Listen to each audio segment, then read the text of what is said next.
They went against that.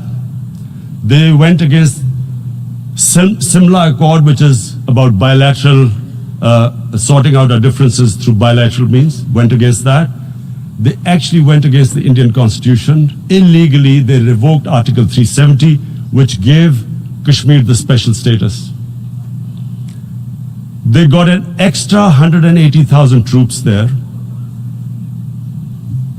Total number of security forces in Kashmir now are 900,000. And they put 8 million people of Kashmir under curfew.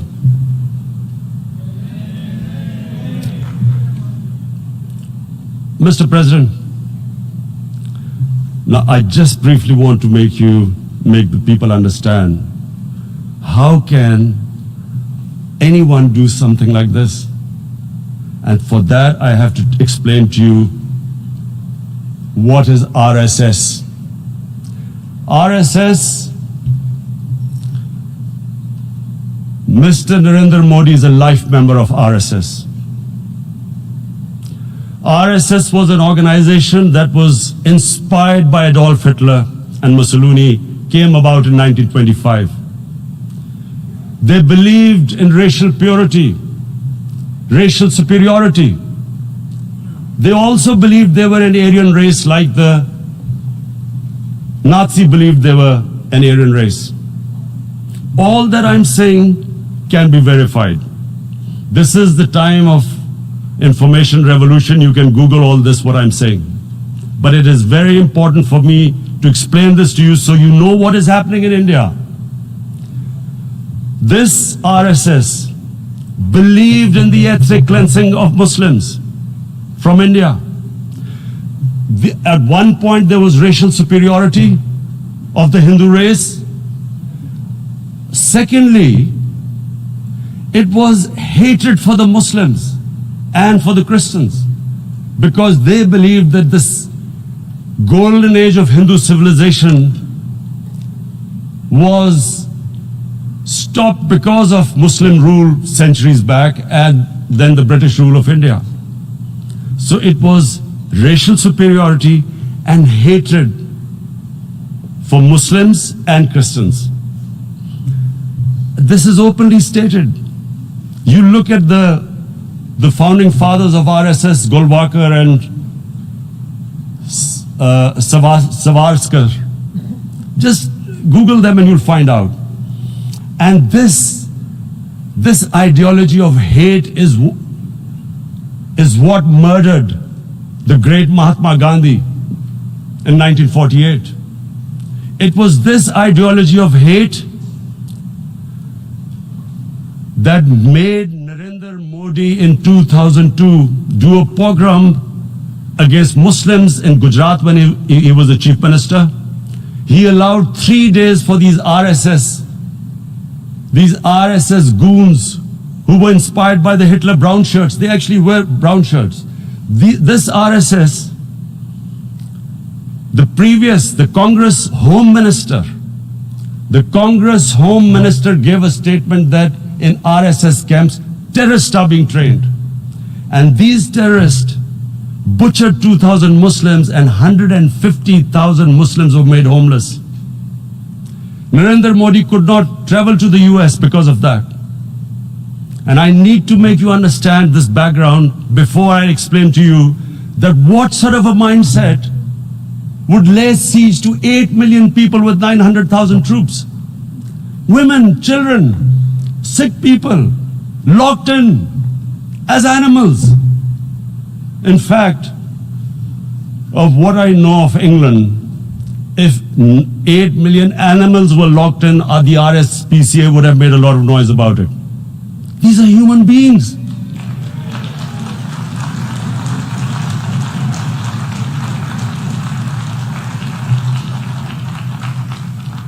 And Mr. President, what comes with racial superiority, these illusions of Aryan superior race, is arrogance. The two go together. And it's arrogance that makes people make mistakes and do stupid things. Cruel things like what Narendra Modi has done. It's sheer arrogance. And it's arrogance that has blinded him from the fact that what is going to happen when the curfew is lifted. Has he thought about it? This hasn't been thought through. What is he going to do when he lifts the curfew? Does he think that people of Kashmir will quietly accept the status quo because India has changed the constitution and taken away the special status? They'll accept that?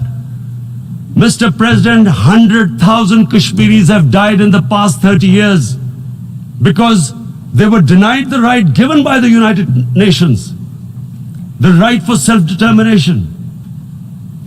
100,000 have died and 11,000 women have been raped. There are two United Nations human rights reports on this. The world hasn't done anything because India is a huge market, 1.2 billion people. Sadly, the material prevails over the human. But this has serious consequences. Again, I repeat, that's why I'm here. Look, what is going to happen when the curfew is lifted will be a bloodbath. The people will come out. There are 900,000 troops there. They haven't come to, as Narendra Modi says, he's done this for prosperity of Kashmir. This is supposed to be for the development. These 900,000 troops, what are they going to do when they come out? There'll be a bloodbath. Has he thought it through what happens then? Mr. President, has anyone thought that what happens when there is a bloodbath? What do you think the impact will have on people of Kashmir? What do you think they will think? The way they have been boxed in their houses, treated like worse than animals, no rights. Thousands of all their political leadership has been arrested, taken out of Kashmir. Even those Kashmiri leaders who were pro-India have been taken out. 13,000 boys have been picked up and taken to God knows which destinations. So what do they think? What will the people of Kashmir do when they lift the curfew? They will be out in the streets. And what will these soldiers do? They will shoot them. They've already used pellet guns, blinded young boys. In the last 6 years, the 5 years, the oppression that has gone on in Kashmir. And so, Kashmiris will be further radicalized. Mr. President, there will be another Pulwama. And guess what? India will blame us. They're already blaming us. They're saying all this is happening because of Pakistan. One of their defense ministers said there are 500 terrorists lined up on the border to go in. Why would Pakistan send 500 terrorists when there are 900,000 troops? What impact are they going to make? What will they do? And why would? Don't we know that the moment there is some terrorist attack, all that will happen is there will be further cruelty and oppression of the people of Kashmir. We will just give the 900,000 troops to further crush the people of Kashmir. And then we'll give the Indian government an excuse that, look, Pakistan is a terrorist state, and this mantra that has gone on, Islamic terrorism. The moment you use this catchword, Islamic terrorism, the whole world turns away. No one talks about human rights. You can do whatever you want, which is what has happened in Kashmir, because they keep using this word, Islamic terrorism. And this is what they're doing right now. What do we benefit from further increasing the cruelty on the people of Kashmir? And why would we want this?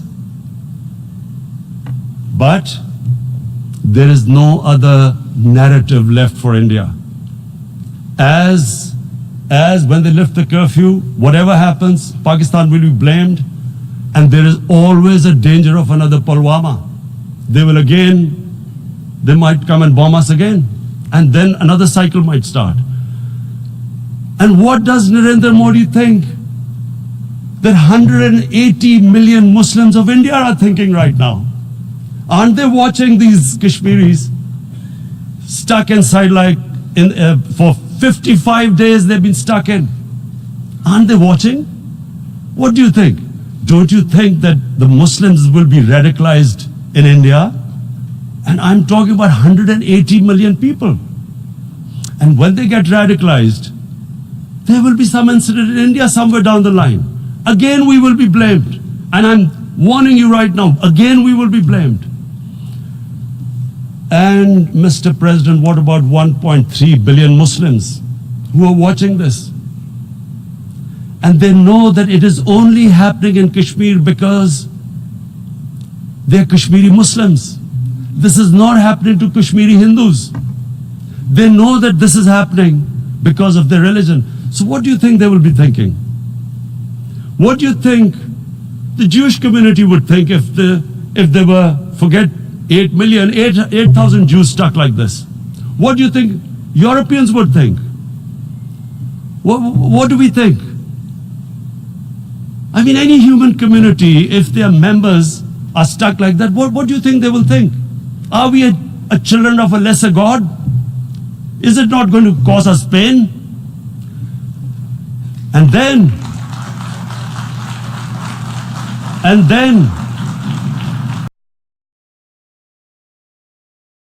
Muslims, someone will pick up arms.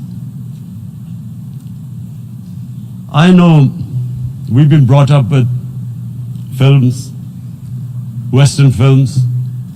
This good, decent guy doesn't get justice. He decides to pick up a gun and start seeking justice. There was a film made in New York, famous film called Death Wish. This guy gets mugged by his family, his wife gets killed or something. He can't get justice. He picks up a gun and he goes around shooting muggers. And the whole cinema cheers him on. So what do you think the Muslims are thinking right now? If there is a bloodbath, there will be Muslims becoming radicals, not because of Islam, but because of what they will see, that there's no justice when it comes to Muslims. There were Rohingya Muslims, Myanmar, who are, God knows, almost 1 million people out, ethnic cleansing. What was the response of the world community? So what do you think will be the response of 1.3 billion Muslims? I picture myself. I'm in Kashmir. I've been locked up for 55 days. I have heard about, and there are rapes, Indian Army going into homes, soldiers. Would I want to live this humiliation? Would I want to live like that? I would pick up a gun. You're forcing people. You are forcing people into radicalization. When people lose the will to live, what is there to live for? And this is what, if you can do this to human beings, you are actually radicalizing people. And so, Mr. President, I want to repeat here, this is one of the most critical times. There will be a reaction to this. Pakistan will be blamed. 2 nuclear-armed countries will come face to face like we came in February. And before we head in that direction, the United Nations has a responsibility. This is why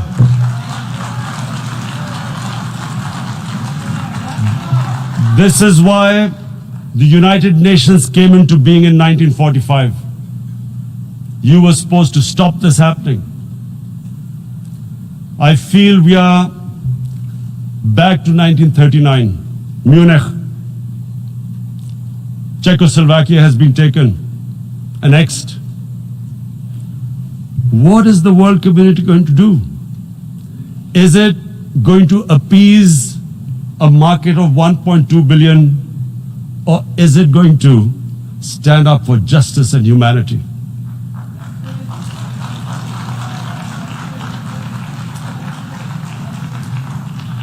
If this goes wrong, you hope for the best, but be prepared for the worst.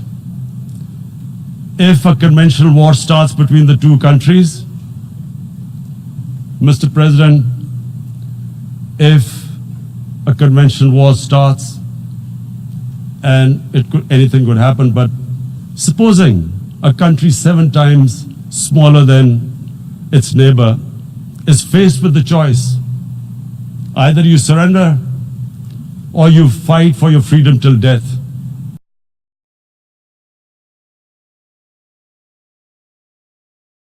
What will we do? And my belief is, La ilaha illallah, there is no God but one. And we will fight. And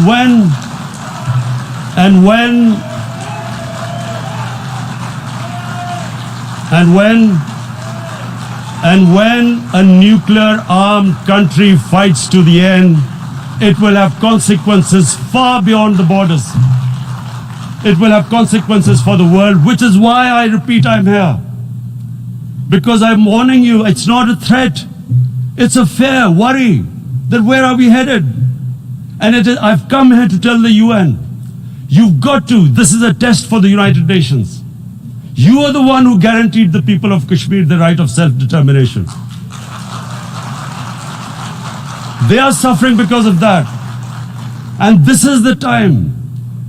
This is the time not to appease like in 1939 appeasement took place. This is the time to take action. And number one action must be that India must lift this inhuman curfew, which has lasted for 55 days. It must free all political prisoners, and especially those 13,000 boys that have been picked up. Parents don't know where they've disappeared.